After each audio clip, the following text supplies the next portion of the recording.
संविधान के बारे में बता देता हूं। भारत का संविधान भारत का सर्वोच्च विधान है जो संविधान सभा के द्वारा 26 नवंबर 1949 को पारित हुआ था। 26 जनवरी 1950 से प्रभावी हुआ था। यह दिन 26 नवंबर जो है भारत के संविधान दिवस के रूप में घोषित किया गया, जबकि 26 जनवरी का दिन भारत में गणतंत्र दिवस के रूप में मनाया जाता है। तो ये आपको जानने योग्य बात थी संविधान से रिलेटेड। चलिए अब हम क्वेश्चंस कंप्लीट करते हैं। भारतीय संविधान के कौन से अनुच्छेद में यह लिखा है कि भारत राज्यों का एक संघ होगा? तो भारतीय संविधान के अनुच्छेद 1 में यह बात लिखी है कि भारत जो है राज्यों का संघ होगा। कौन से अनुच्छेद में नागरिकों को मौलिक अधिकार दिए गए हैं? तो अनुच्छेद 12 से लेकर 35 तक नागरिकों को मौलिक अधिकार संबंधी जानकारी मिलती है या मौलिक अधिकार इन अनुच्छेदों में दिए गए हैं। कौन से अनुच्छेद में नागरिक संबंधी प्रावधान है? तो नागरिकता संबंधी प्रावधान अनुच्छेद 5 से लेकर 11 तक संविधान में दिया गया है। नौकरी तथा शैक्षणिक संस्थाओं में समाज के कमजोर लोगों के लिए आरक्षण देने के लिए केंद्र सरकार को कौन सा अनुच्छेद अधिकार प्रदान करता है? तो जो आरक्षण वगैरह मिलता है अनुच्छेद 16 के अंतर्गत मिलता है। संविधान के कौन से अनुच्छेद में राज्य में नीति निर्देशक तत्वों का उल्लेख मिलता है? तो अनुच्छेद 36 से लेकर अनुच्छेद 51 तक राज्य के नीति निर्देशक तत्वों का उल्लेख मिलता है।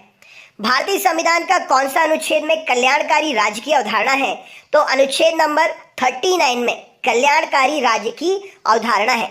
अगला क्वेश्चन देखते हैं। संविधान के कौन से अनुच्छेद के अंतर्गत भारत में राष्ट्रपति पर महाभियोग चल सकता है? तो संविधान के अनुच्छेद 61 के तहत राष्ट्रपति पर महाभियोग की प्रक्रिया चल सकती है। कौन सा अनुच्छेद में मंत्रीगण सामूहिक रूप से लोकसभा के प्रति उत्तरदायी होते हैं? तो अनुच्छेद 75 में मंत्री परिषद या मंत्रीगण सामूहिक रूप से लोकसभा के प्रति उत्तरदायी होते हैं। नेक्स्ट क्वेश्चन देखते हैं। महान्यायवादी की नियुक्ति कौन से अनुच्छेद के अंतर्गत की जाती है? तो महान्यायवादी की नियुक्ति अनुच्छेद 76 के अंतर्गत की जाती है।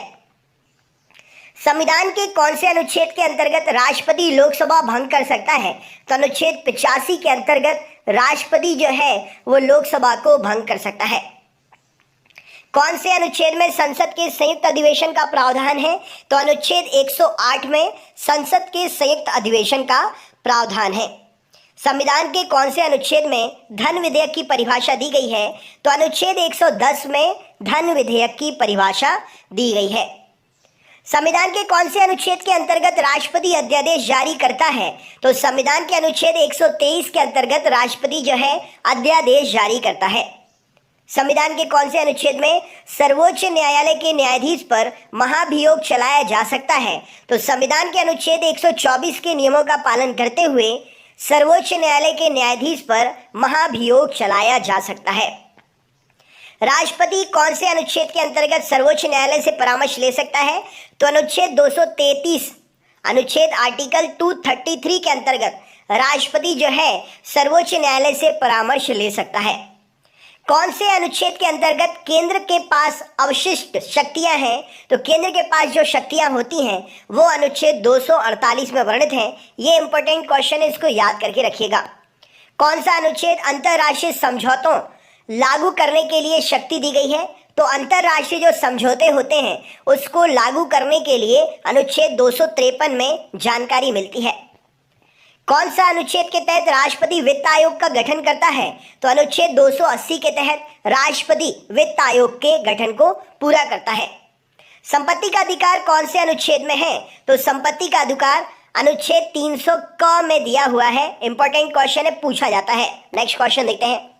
संविधान के कौन से अनुच्छेद में संघ और राज्यों के लिए लोक सेवा आयोग का प्रावधान है? तो अनुच्छेद 315 में संविधान के अंतर्गत संघ और राज्यों के लिए लोक सेवा आयोग का प्रावधान है। कौन सा अनुच्छेद में हिंदी भाषा को राजकीय भाषा घोषित किया गया है? तो अनुच्छेद 343 वन अनुच्छेद 343 आई या अनुच्छेद 343 वन के तहत हिंदी को राजकीय भाषा घोषित किया गया है। संविधान के कौन से अनुच्छेद के तहत अनुसूचित जनजातियों के लिए एक राष्ट्रीय आयोग का गठन का प्रावधान है? तो अनुच्छेद 338 ए के तहत संविधान में अनुसूचित जनजातियों के लिए राष्ट्रीय आयोग के गठन का प्रावधान है। संसद को संविधान संशोधन का अधिकार कौन से अनुच्छेद में मिलता है? तो अनुच्छेद 368 में संसद को संविधान संशोधन का अधिकार मिलता है।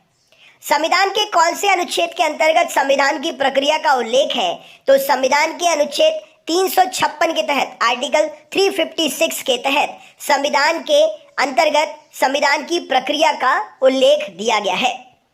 संविधान के कौन से अनुच्छेद में मंत्रिमंडल शब्द का प्रयोग संविधान में एक बार हुआ है? तो आर्टिकल 352 में मंत्रिमंडल शब्द का प्रयोग संविधान में एक बार हुआ है। ये क्वेश्चन अब चेंज हो गया है। अगला क्वेश्चन देखते हैं क्या पूछा गया है जी। अनुच्छेद 356 का संबंध किससे है? तो राष्ट्रपति शासन से है, आर्टिकल 356। अगला क्वेश्चन देखते हैं। भारतीय संविधान में समानता का अधिकार 5 अनुच्छेदों में प्रदान किया गया है, वे कौन से हैं? तो समानता का अधिकार जो है अनुच्छेद 14 से लेकर अनुच्छेद 18 तक वर्णित है। संविधान के कौन से अनुच्छेद में मूल कर्तव्यों का उल्लेख है? तो अनुच्छेद 51 क में 51 क में मूल कर्तव्यों का उल्लेख दिया हुआ है। भारत के नागरिक का कर्तव्य होगा प्राकृतिक पर्यावरण का संरक्षण एवं सुधार। यह कथन कौन से अनुच्छेद में है? तो ये कथन जो है अनुच्छेद 1A में है। राइट आंसर हो जाएगा ऑप्शन नंबर। भारत के नागरिक का कर्तव्य होगा कि प्राकृतिक पर्यावरण का संरक्षण और इसका सुधार। यह कथन अनुच्छेद A में है। नेक्स्ट क्वेश्चन देखते हैं। संविधान के कौन सी अनुच्छेद के अंतर्गत राज्य सरकार को गांव का पंचायत के संगठन का निर्देश दिया गया है? तो अनुच्छेद 40 के अंतर्गत राज्य सरकार को गांव में पंचायत के संगठन के निर्देश दिए गए हैं। वर्तमान में संविधान में कुल कितनी अनुसूचियां हैं? तो वर्तमान में संविधान में कुल 12 अनुसूचियां हैं। संविधान की द्वितीय अनुसूची का संबंध किससे है? तो महत्वपूर्ण पद अधिकारियों के वेतन भत्तों, अर्थात इन महत्वपूर्ण पद अधिकारियों के वेतन भत्तों से संबंध है संविधान की दूसरी अनुसूची का।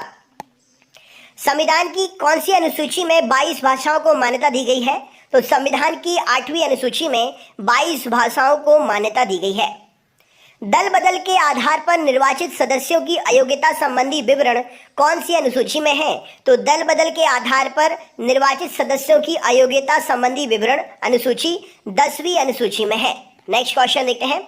संविधान की 6ठी अनुसूची कौन से राज्य में लागू नहीं होती है? तो मणिपुर राज्य में संविधान की 6वीं अनुसूची लागू नहीं होती है। कौन से राज्य के आरक्षण विधेयक को 9वीं अनुसूची में सम्मिलित किया गया है? तो तमिलनाडु राज्य के आरक्षण विधेयक को 9वीं अनुसूची में शामिल किया गया है। भारतीय संविधान की कौन सी अनुसूची राज्य में नामों की सूची तथा राज्य क्षेत्रों का ब्यौरा देती है? तो पहली अनुसूची में राज्यों के नाम और राज्य क्षेत्र का ब्यौरा देती है। भारतीय संविधान में 9वीं अनुसूची कैसे परिवर्तित हुई? तो पहले संशोधन के द्वारा, प्रथम संशोधन के द्वारा भारत में 9वीं अनुसूची परिवर्तित हुई। कौन से अनुच्छेद के अंतर्गत उपराष्ट्रपति पद की व्यवस्था की गई है? तो अनुच्छेद 63 के तहत उपराष्ट्रपति पद की व्यवस्था की गई है। वित्तीय आपात की घोषणा कौन से अनुच्छेद के अंतर्गत होती है? तो अनुच्छेद 360 के अंतर्गत वित्तीय आपात की घोषणा होती है। राष्ट्रीय पिछड़ा आयोग का गठन कौन से अनुच्छेद के अंतर्गत किया जाता है? तो राष्ट्रीय पिछड़ा आयोग का गठन अनुच्छेद 340 के अंतर्गत किया जाता है। कौन सी अनुसूची में केंद्र व राज्यों के बीच शक्तियों के बंटवारे का वर्णन है? तो 7वीं अनुसूची में केंद्र व राज्यों के बीच में शक्तियों के बंटवारे का वर्णन दिया गया है। समवर्ती सूची कौन सी राज्य में संबंधित नहीं है? तो समवर्ती सूची जम्मू कश्मीर राज्य से संबंधित नहीं है। संविधान लागू होने के वक्त समवर्ती सूची में कुल कितने विषय थे? तो संविधान लागू होते समय समवर्ती सूची में 47 विषय थे, 47। वर्तमान में राज्य सूची में कुल कितने विषय हैं? तो वर्तमान में राज्य सूची में कुल 66 विषय हैं। वर्तमान में संघ सूची में कुल कितने विषय हैं? तो वर्तमान में संघ सूची में 97 विषय हैं। नेक्स्ट क्वेश्चन, अगले क्वेश्चन पे चलते हैं। अगला क्वेश्चन देखिए। अगले प्रश्न में आपसे पूछा गया है, कौन सी अनुसूची में असम, मेघालय, त्रिपुरा व मिजोरम राज्यों के जनजातीय क्षेत्र के प्रशासन के बारे में धारा है? तो 6वीं अनुसूची में असम, मेघालय, त्रिपुरा व मिजोरम राज्यों के जनजातीय क्षेत्र के प्रशासन के बारे में धारा है या जानकारी मिलती है। भारतीय संविधान संसदीय प्रणाली किस देश के संविधान से ली गई है? तो भारतीय संविधान की संसदीय प्रणाली इंग्लैंड के संविधान से ली गई है। जाहिर सी बात है, इंग्लैंड ने राज किया, स्टार्टिंग तो थोड़ा बहुत उसका असर पड़ेगा ही पड़ेगा। अगला क्वेश्चन देखते हैं क्या पूछा गया है। भारतीय संविधान का कौन सा लक्षण आयरलैंड के संविधान से अनुप्रेरित है? तो आयरिश या आयरलैंड के संविधान से भारत में नीति निर्देशक तत्व लिए गए हैं। भारतीय संविधान का सबसे बड़ा एकांकी स्रोत कौन सा है? तो गवर्नमेंट ऑफ इंडिया एक्ट 1935 जो है भारतीय संविधान का सबसे बड़ा एक स्रोत माना जाता है। भारतीय संविधान की संघीय व्यवस्था किस देश के संघीय व्यवस्था की समानता रखती है? तो भारतीय संविधान की संघीय व्यवस्था कनाडा के संविधान की संघीय व्यवस्था से समानता रखती है। संविधान में समवर्ती सूची की प्रेरणा कहाँ से ली गई है? तो संविधान में समवर्ती सूची की प्रेरणा ऑस्ट्रेलिया के संविधान से ली गई है। भारतीय संविधान में मौलिक कर्तव्यों को किस देश के संविधान से लिया गया है? तो मौलिक कर्तव्य रूस के संविधान से भारतीय संविधान में लिए गए हैं। राज्य में कलेक्टर का पद औपनिवेशिक शासन से किस देश से उधार लिया गया था, या किस देश से कलेक्टर का पद भारत के संविधान में है? तो इंग्लैंड से एक प्रकार से कहें तो ताल्लुक रखता है कलेक्टर का पद भारतीय संविधान का। कानून के समक्ष समान संरक्षण वाक्य कहां से लिया गया है? तो संयुक्त राज्य अमेरिका के संविधान से कानून के समक्ष सभी को समानता का अधिकार है, ये वाक्य लिया गया है। सर्वोच्च न्यायालय की व्यवस्था भारतीय संविधान ने किस देश के संविधान से ली है? तो संयुक्त राज्य अमेरिका के संविधान से सर्वोच्च न्यायालय की उच्चता संविधान ने भारत के संविधान ने ग्रहण की है। भारतीय संविधान के संशोधन की प्रक्रिया किस देश के संविधान से प्रभावित है? तो भारतीय संविधान में संशोधन की प्रक्रिया दक्षिण अफ्रीका के संविधान से प्रभावित है। विधि के समक्ष समता ये कहां से लिया गया है? तो विधि के समक्ष समता इंग्लैंड के संविधान से लिया गया है। जिसका भारतीय संविधान तैयार करने में गहरा प्रभाव पड़ा वह क्या है? तो भारत सरकार अधिनियम 1935 जो है भारतीय संविधान तैयार करने में एक महत्वपूर्ण भूमिका निभाता है। भारत के राष्ट्रपति की आपातकालीन शक्तियां किस देश से ली गई है? तो जर्मनी के वीमर संविधान से भारत के राष्ट्रपति की आपातकालीन शक्तियां ली गई हैं। भारत के संविधान में मूल अधिकार किस देश के संविधान से प्रेरित हैं? तो संयुक्त के वीमर संविधान से भारत के संविधान में मूल अधिकार प्रेरित हैं या लिए गए हैं। संविधान में कानून द्वारा स्थापित शब्दावली किस देश के संविधान से ली गई है? तो कानून द्वारा स्थापित ये शब्दावली संयुक्त राज्य अमेरिका के संविधान से ली गई है। प्रस्तावना की भाषा किस देश से ली गई है? तो भारत के संविधान की प्रस्तावना की भाषा ऑस्ट्रेलिया से ली गई है। भारत का संविधान कैसा है? तो भारत का संविधान लिखित एवं विश्व का सबसे व्यापक संविधान है। भारतीय संविधान का स्वरूप कैसा है? तो रचनात्मक और संरचना में संघात्मक है भारतीय संविधान का स्वरूप। भारत में किस प्रकार का शासन व्यवस्था है? तो भारत में ब्रिटिश संसदात्मक प्रणाली वाली शासन व्यवस्था है। भारतीय संविधान का अभिभावक क्या है? तो भारतीय संविधान का अभिभावक मतलब एक प्रकार से कहें तो देखरेख करने वाला सर्वोच्च न्यायालय है। भारत के संविधान में संघीय शब्द की जगह किन शब्दों को स्थान दिया गया है? तो भारतीय संविधान में संघीय शब्द की जगह राज्यों का संघ की एक प्रकार से स्थान दिया गया है। भारतीय संविधान में अनुसूचियां कितनी हैं? तो राइट आंसर हो जाएगा 12 अनुसूचियां हैं। भारतीय संविधान में अधिकार प्राप्त किससे करता है? तो भारतीय संविधान जनता से अधिकार प्राप्त करता है।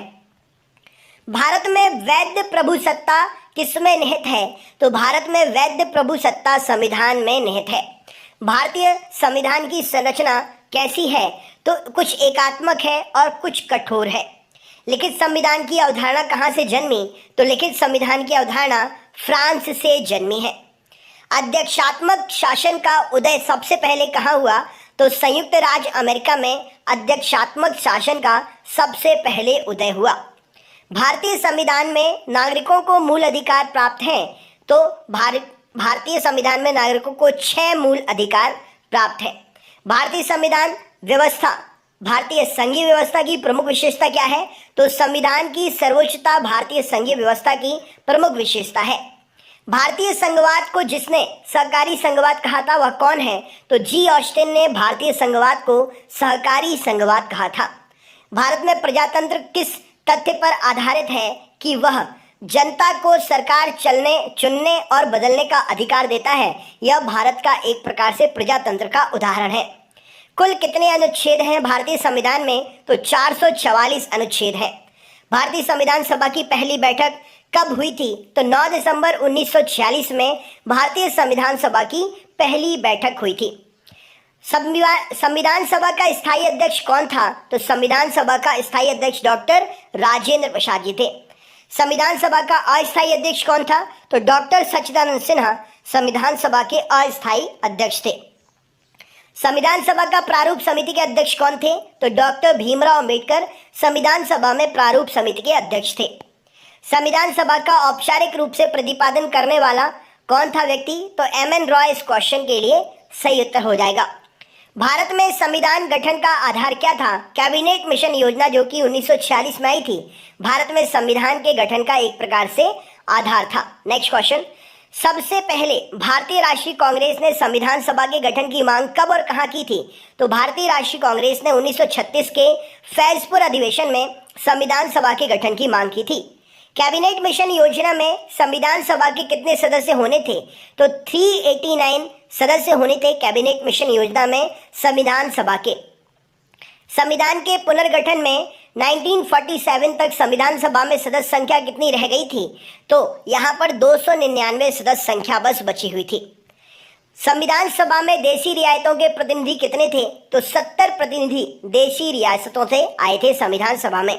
संविधान के गठन की मांग सबसे पहले 1895 में 1895 में किसने की थी? तो बाल गंगाधर तिलक ने संविधान के गठन की मांग 1895 में सबसे पहले की थी।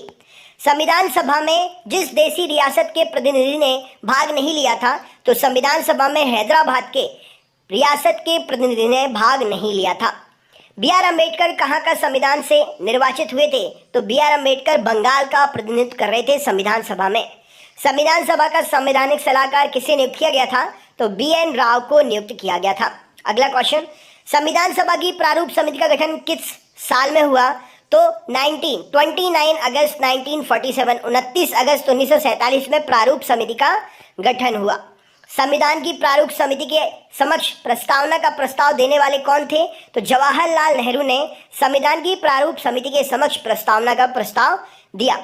भारत में संविधान कब लागू किया गया था? तो 26 जनवरी 1950 को भारत में संविधान लागू किया गया था। संविधान सभा की संघीय शक्ति समिति के अध्यक्ष कौन थे? तो संविधान सभा की संघीय शक्ति समिति के अध्यक्ष जवाहरलाल नेहरू जी थे, माफ करिएगा। संविधान सभा की रचना हेतु संविधान का विचार सबसे पहले किसने प्रस्तुत किया था? तो स्वराज पार्टी ने 1924 में संविधान सभा की रचना हेतु संविधान का विचार सबसे पहले प्रस्तुत किया था। संविधान को बनने में कितना वक्त लगा था? तो 2 वर्ष 11 माह 18 दिन का समय लगा था। भारतीय संविधान में अनुच्छेदों की संख्या कितनी है? तो भारतीय संविधान में अनुच्छेदों की संख्या 444 है। संविधान में अध्याय कितने हैं? तो संविधान में 22 अध्याय हैं। और अनुसूचियां कितनी हैं? तो 12 अनुसूचियां हैं। संविधान सभा के सभी निर्णय किस आधार पर हुए थे? सहमति और समायोजन के आधार पर संविधान सभा के सभी निर्णय हुए थे। संविधान सभा का पहला अधिवेशन किस शहर में हुआ था? तो संविधान सभा का पहला अधिवेशन दिल्ली में हुआ था। संविधान सभा का चुनाव किस पर आधारित होता है? तो वर्गीय पर।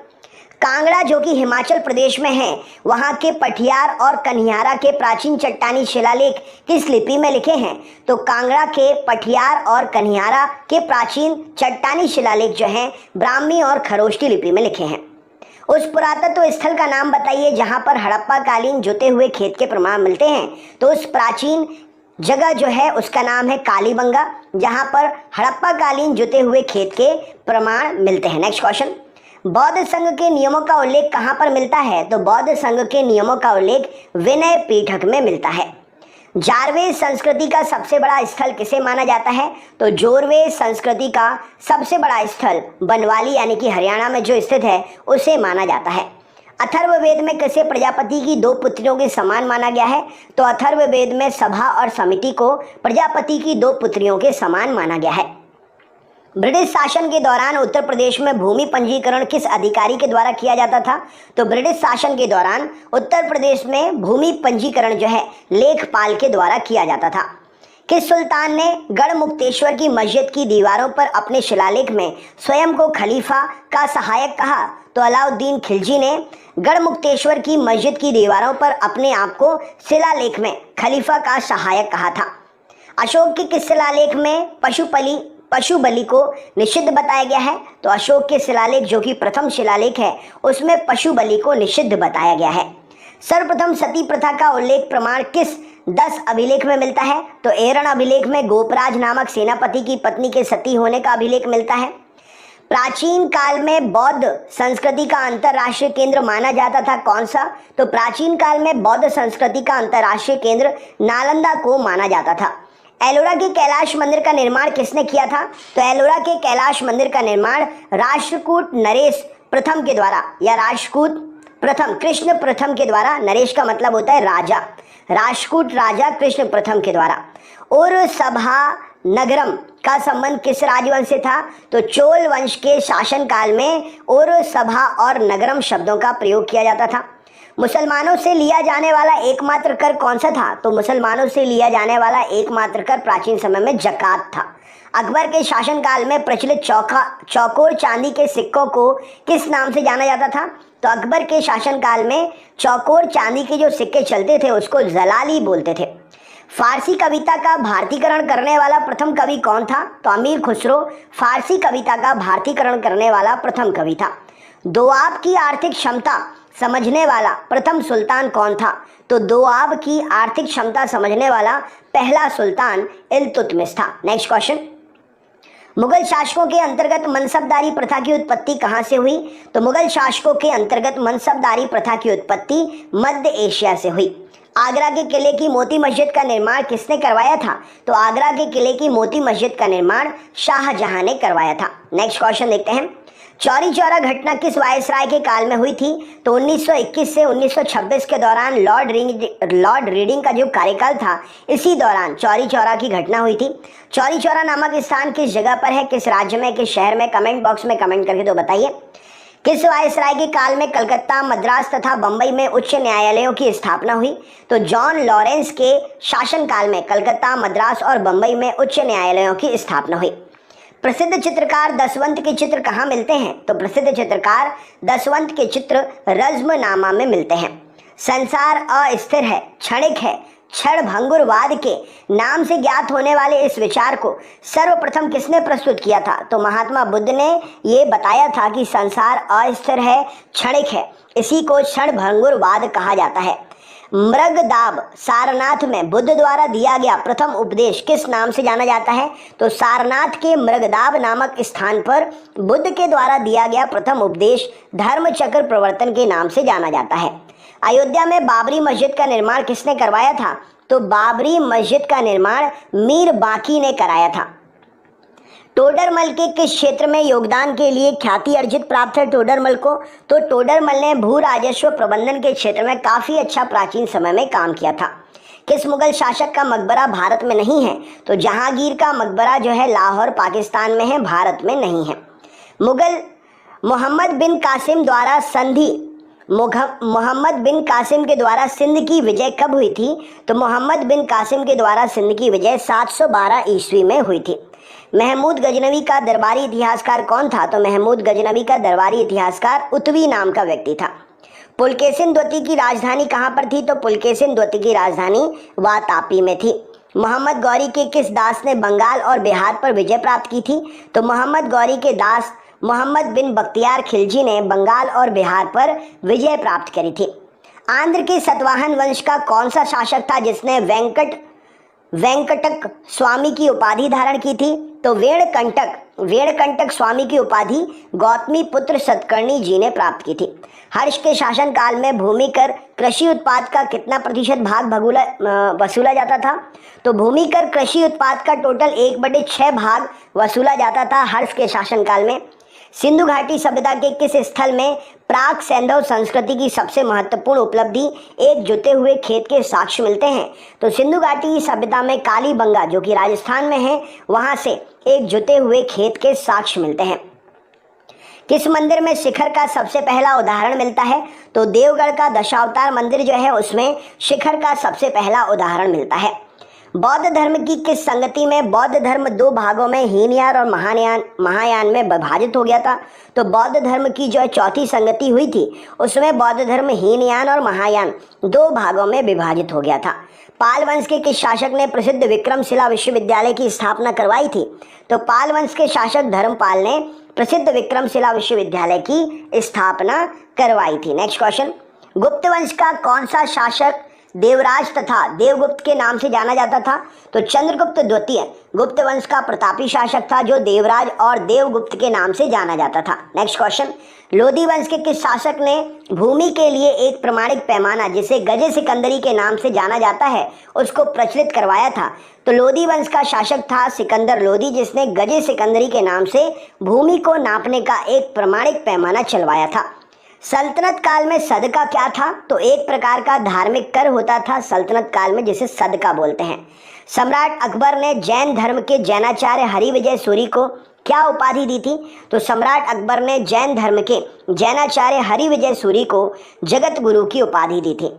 उस्ताद मंसूर और अबुल हसन किस मुगल शासक के श्रेष्ठ कलाकारी थे? तो उस्ताद मंसूर और अबुल हसन जहांगीर के श्रेष्ठ कलाकारी थे। होलकर ने अंग्रेजों से मंदसौर की संधि कब की थी? तो होलकर ने अंग्रेजों से मंदसौर की संधि जनवरी 1818 में की थी।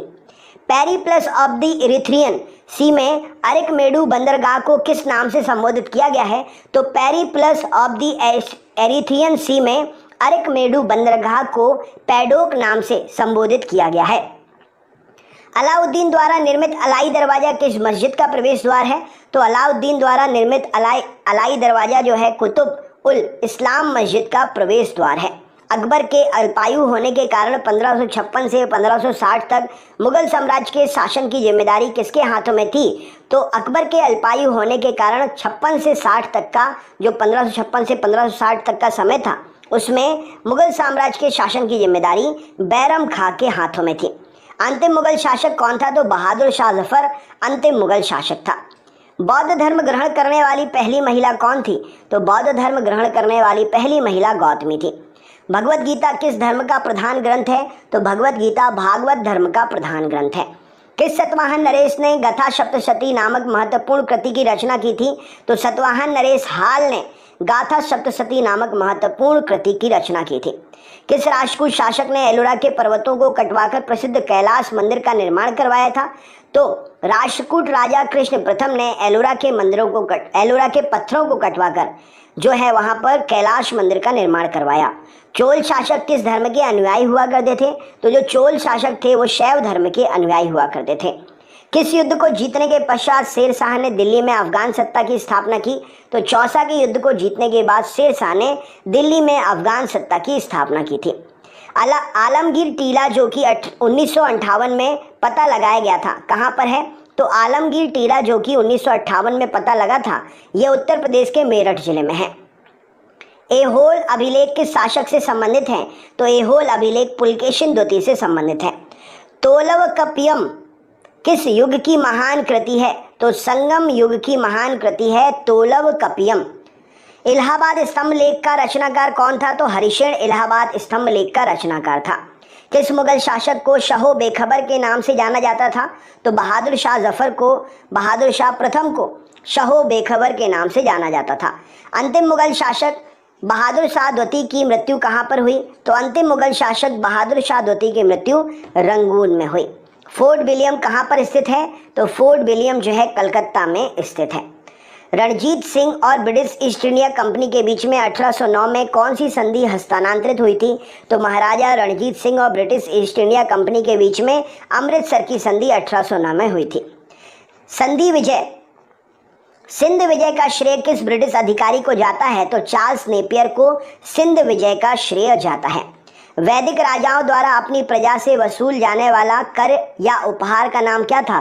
तो वैदिक राजाओं के द्वारा अपनी प्रजा से वसूल किए जाने वाले कर या उपहार का नाम बलि हुआ करता था। संगम युग का ग्रंथ मणिमेखले किस धर्म की श्रेष्ठता प्रतिपादित करता है? तो संगम युग का ग्रंथ मणिमेखले जो है बौद्ध धर्म की श्रेष्ठता बतलाता है। भगवान बुद्ध के जीवन की किस घटना को महाभिनिष्क्रमण कहा जाता है? तो भगवान बुद्ध के गृह त्याग की घटना को महाभिनिष्क्रमण कहते हैं। किस स्रोत के अनुसार अशोक ने अपनी वृद्धावस्था में राज सिंहासन को अपने पौत्र संप्रति के पक्ष में परित्याग कर दिया गया था? तो दिव्यावदान ग्रंथ से यह जानकारी मिलती है कि अशोक ने अपने वृद्धावस्था में राज सिंहासन को अपने पौत्र संप्रति को दे दिया था। 40 अमीरों का समूह का जड़ से मूल किसने विनाश कर दिया था? तो बलबन ने 40 अमीरों का समूह, जिसे चालीसा के नाम से जाना जाता था, उसका जड़ मूल से विनाश कर दिया था। हैदराबाद नगर का संस्थापक कौन था? तो मोहम्मद अली या मोहम्मद कुली कुतुब शाह या मोहम्मद अली कुतुब शाह हैदराबाद नगर का संस्थापक था। चांद बीबी का विवाह किस राज्य के किस सुल्तान से हुआ था? तो चांद बीबी का विवाह बिहारपुर के अली आदिल शाह से हुआ था। सुप्रसिद्ध कृति तबकात ए अकबरी के रचनाकार कौन हैं? तो सुप्रसिद्ध कृति तबकात ए अकबरी के रचनाकार ख्वाजा मोइनुद्दीन अहमद हैं। सामवेद को गाने वाले विशेषज्ञ क्या कहलाते हैं? तो सामवेद को गाने वाले विशेषज्ञ उद्धाता कहलाते हैं। जैन साहित्य को किस नाम से जाना जाता है? तो जैन साहित्य को आगम के नाम से जाना जाता है। अधिकांश विद्वानों के अनुसार सिंधु घाटी सभ्यता के निर्माता कौन थे? तो अधिकांश विद्वानों के अनुसार सिंधु घाटी सभ्यता के निर्माता द्रविड़ हुआ करते थे। संगम काल में राजा के जन्मदिन को क्या कहते थे? तो संगम काल में राजा के जन्मदिन को पेरुनल कहा जाता था। याज्ञवल्क स्मृति टीका किसने लिखा है? तो याज्ञवल्क स्मृति टीका विज्ञानेश्वर ने लिखा है। कश्मीर का अकबर किसे कहते हैं? तो कश्मीर का अकबर जैनुलाब्दीन को कहा जाता है। बाबर की आत्मकथा तुझके बाबरी किस भाषा में है? तो बाबर की आत्मकथा तुझके बाबरी तुर्की भाषा में लिखी गई है। ईस्ट इंडिया कंपनी को बंगाल और बिहार की दीवानी किस मुगल सम्राट ने प्रदान की थी? तो शाह आलम द्वितीय ने ईस्ट इंडिया कंपनी को बंगाल और बिहार की दीवानी प्रदान की थी। ऋग्वेद के दस्यु शब्द किसके लिए आया है? तो ऋग्वेद में दस्यु शब्द जो है अन आर्यों के लिए आया है। संगम युगीन साहित्य किस शैली में लिखा गया है? तो संगम युगीन साहित्य काव्य शैली में लिखा गया है। गौतम बुद्ध के जन्म के समय पाटलिपुत्र का सम्राट कौन था? तो गौतम बुद्ध के जन्म के समय पाटलिपुत्र का सम्राट बिंबिसार था। चंद्रावर का युद्ध किस किस के बीच में हुआ था? तो चंद्रावर का युद्ध मोहम्मद गौरी और जयचंद के बीच में हुआ था। परमार वंश की राजधानी कहाँ थी? तो धारा नगरी में परमार वंश की राजधानी थी। महाबलीपुरम स्थित 7 रथ मंदिरों का निर्माण किसने करवाया था? तो महाबलीपुरम स्थित 7 रथ मंदिरों का निर्माण नरसिंह वर्मन ने करवाया था। तहकीके हिंद ग्रंथ की रचना किसने की थी? तो तहकीके हिंद ग्रंथ की रचना अल बरूनी ने की थी। दीवाने कोही की स्थापना किस सुल्तान ने की थी? तो दीवाने कोही की स्थापना मोहम्मद तुगलक ने की थी। जफरनामा के नाम से इतिहास में कौन विख्यात हुआ? तो जफरनामा के नाम से इतिहास में औरंगजेब को लिखा गया गुरु गोविंद सिंह जी का पत्र विख्यात हुआ। आर्यों के पूर्व की ओर से प्रसार का अभिज्ञान कराने वाली अग्नि वैश्वानर तथा विदेह माधव की कथा का उल्लेख किस ग्रंथ में मिलता है? तो शतपथ ब्राह्मण कथा में ये जानकारी मिलती है कथा के माध्यम से कि आर्य जो हैं वो पूर्व की ओर बढ़े थे, प्रसारित हुए थे। ऋग्वेद में सबसे अधिक मंत्र किस देवता की स्तुति में लिखे गए हैं? तो ऋग्वेद में इंद्र की स्तुति में सबसे ज्यादा मंत्र लिखे गए हैं। निषाद का सबसे पहला उल्लेख किस ग्रंथ में मिलता है? तो यजुर्वेद में निषाद का सबसे पहला उल्लेख मिलता है। खानवा के युद्ध में मेवाड़ को पराजित करने वाला शासक कौन था? तो खानवा के युद्ध में मेवाड़ को पराजित करने वाला शासक बाबर था। लॉर्ड डलहौजी ने हड़प नीति के अंतर्गत सर्वप्रथम किस राज्य को अंग्रेजी साम्राज्य में मिलाया? तो लॉर्ड डलहौजी ने हड़प नीति के अपहरण की नीति, डॉक्ट्रिन ऑफ लैप्स के द्वारा, अपहरण की नीति के द्वारा सतारा को अंग्रेजी साम्राज्य में सबसे पहले मिलाया था। भारत में स्थानीय स्वशासन का प्रारंभ किसने किया था? तो लॉर्ड रिपन ने भारत में स्थानीय स्वशासन का प्रारंभ सबसे पहले किया था। राइट आंसर हो जाएगा। मध्यकालीन इतिहास का सर्वाधिक विवादास्पद शासक किसे माना जाता है? तो मोहम्मद बिन तुगलक को मध्यकालीन इतिहास का सर्वाधिक विवादास्पद शासक माना जाता है। मौर्य सम्राट अशोक के शासनकाल में प्रांतों की संख्या 5 थी। तक्षशिला किस प्रांत की राजधानी थी? तो तक्षशिला उत्तरापथ की राजधानी थी। अजंता की कौन सी गुफा सर्वाधिक प्राचीन है जिसमें 16 बौद्ध उपासकों के स्तूप की तरफ आगे बढ़ते हुए चित्रित किया गया है? तो 16 बौद्ध उपासकों को स्तूप की तरफ आगे बढ़ते हुए चित्रित गुफा नंबर 9 में किया गया है। गुप्त प्रशासन में गज सेना का अध्यक्ष किसे कहा जाता था? तो गुप्त प्रशासन में गज सेना का अध्यक्ष महापीलूपति को कहा जाता था। बराहमिहिर द्वारा रचित बृहत संहिता में चालुक्य वंश किस जाति का माना गया है? तो बराहमिहिर द्वारा रचित बृहत संहिता में चालुक्य वंश शूलिक जाति का माना गया है। राष्ट्रकूट राजवंश के चोल लेखों में किस राजा को सुगमतावर्तक या सुगमतावर्त अर्थात करों को हटाने वाला कहा गया है? तो कुलोत्तुंग प्रथम को राष्ट्रकूट वंश राजवंश के चोल लेखों में सुगमतावर्त कहा गया है। गुलाम वंश का शासक अलाउद्दीन मसूद शाह किस परिवार से संबंधित था? तो गुलाम वंश का शासक अलाउद्दीन मसूद शाह इल्तुतमिश के परिवार से था।